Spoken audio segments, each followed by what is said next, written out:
No. When you need to record a bit and I go, how long have you been talking for? Just give me more stuff to edit. Yeah.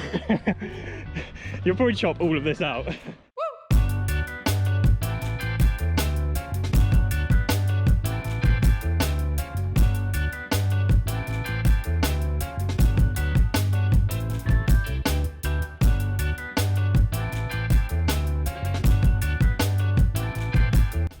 Hi guys, out here doing a really good training day video with James, just up ahead right there. Yeah, looking forward to today. Haven't done a video with him for a while, so it's going to be good. And while I'm out on this long steady run, it's going to be 18 to 20 kilometers just steady along the Tarka trail. I thought it'd be good to actually address what I've changed mainly in my training, or what I'm going to change if I haven't changed it yet in my training ahead of Ironman Wales. I got a few comments on the channel recently. People are interested, people are intrigued, and I just thought it could be a good opportunity to address that in this video.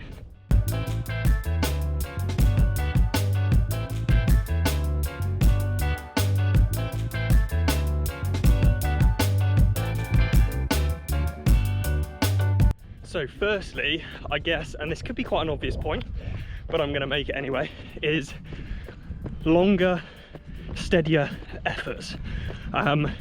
Sounds super obvious, but yes, I'm still training for 70.3 Swansea and I'm doing some 70.3 specific work. However, a lot of my efforts, swim, bike and run, have been reduced a little bit in intensity and prolonged a little bit in duration. That doesn't necessarily mean, if you're someone who, you know, has max of 10 hours training a week that you can get in around work, it doesn't necessarily mean you need to do more. It just means maybe more duration at a slightly lower intensity to get that race specific pace and that race specific adaptation. And that's what I've been focusing on across the board, and it's feeling pretty good, so hopefully it goes well.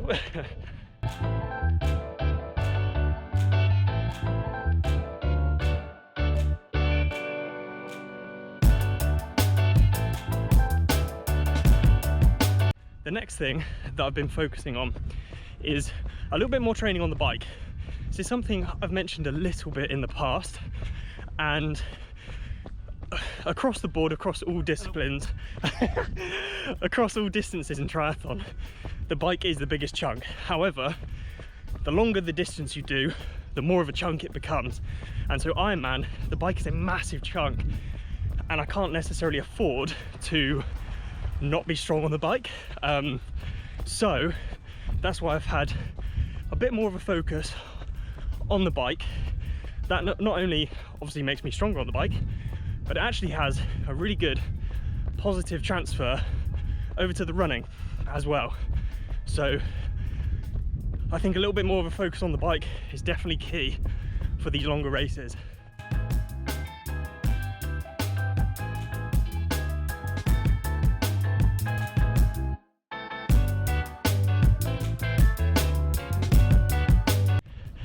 Another thing that I've been focusing on and introducing a little bit into the training is delaying recovery a little bit longer.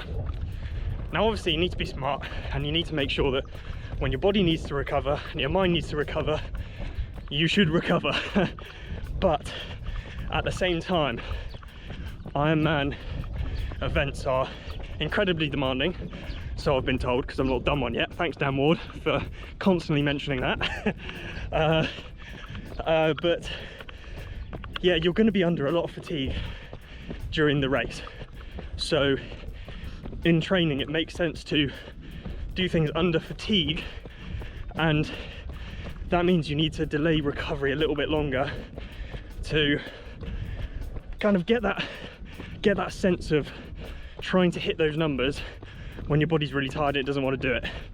And that way you're going to get used to that sensation, and fingers crossed on race day it will feel somewhat a little bit easier. That's the idea anyway.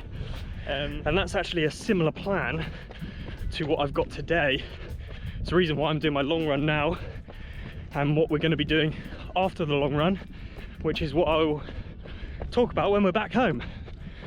But all in all, things are going well, training's going well, body's feeling good. We're just ticking things along, ticking things off, approaching every day as it comes, and before you know it, I'm going to be stood on that beach in Tenby next to Andy Horsfall-Turner. I'll give him a quick dead leg before we start the swim, probably won't slow him down much, and we'll be away. Right, let's chase James down and we'll crack on with the day.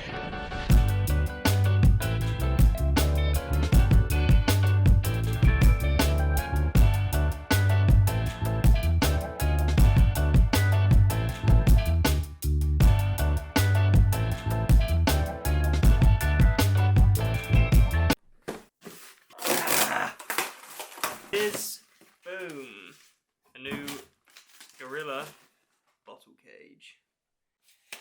Yeah, look at that. Triathlon strength.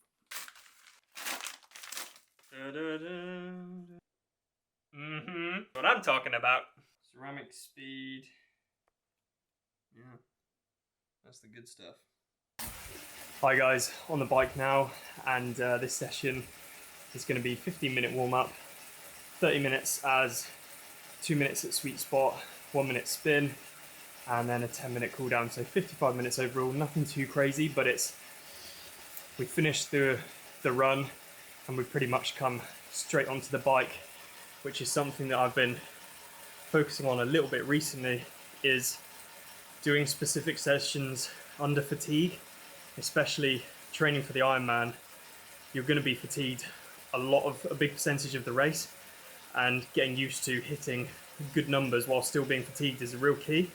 So the idea here with this session, for example, it's a perfect example of this, is I've gone and I've done 18k run, hour and a half, nice and steady, and I've pretty much come back, hopped straight on the turbo, and I'm doing a session that, you know, isn't crazy hard, but it's just at a specific intensity, and because I've got that fatigue already in the legs, it makes it a little bit harder, a little bit more race specific, and that's something that I've really been focusing on, is having key sessions under fatigue to make sure that I know that I'm able to cope with it and able to still hit some confidence inducing numbers. So should be a good one. Let's crack on.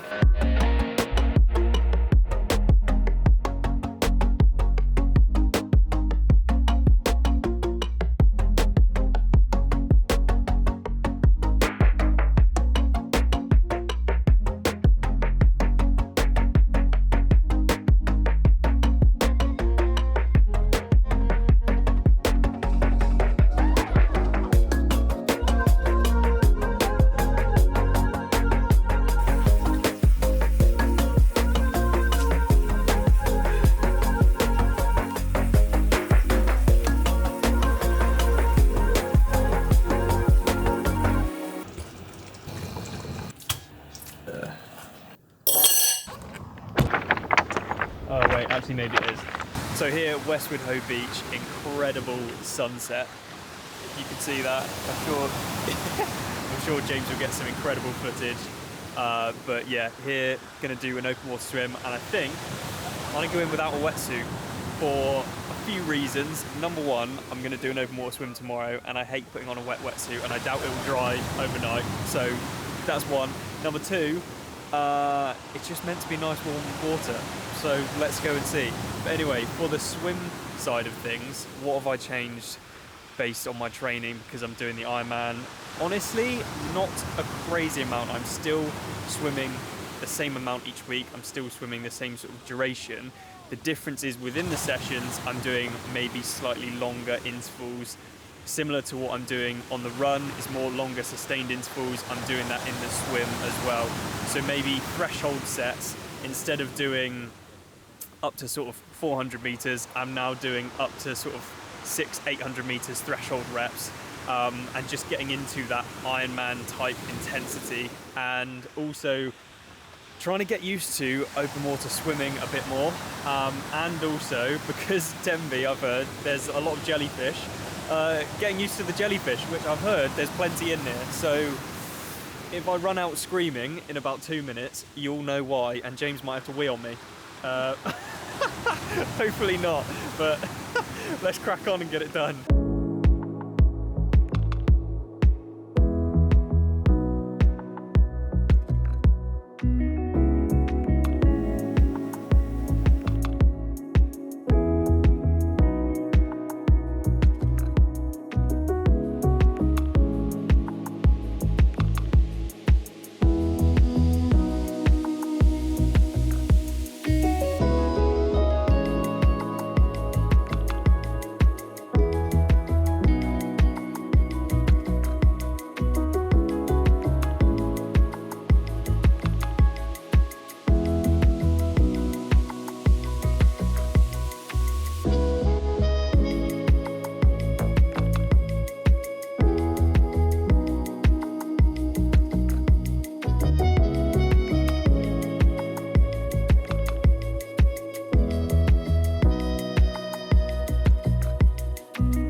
Just finished up, 9:15 now, so it's getting on a little bit, but that was a really nice swim. Luckily no jellyfish and rather nice temperature without a wetsuit, so that was good. I know we've touched on a few things in today's video about what I've changed with my training leading up to Tenby, and the closer I get, the more we'll address different things that I'm doing and kind of just document the whole process with how I'm getting ready for my first Ironman, and obviously with Tenby being one of the hardest ones out there. So there's going to be a lot that we focus on and hopefully kind of document as much of that as possible for you guys to hopefully enjoy. So keep your eyes peeled for the next video and we'll see you then.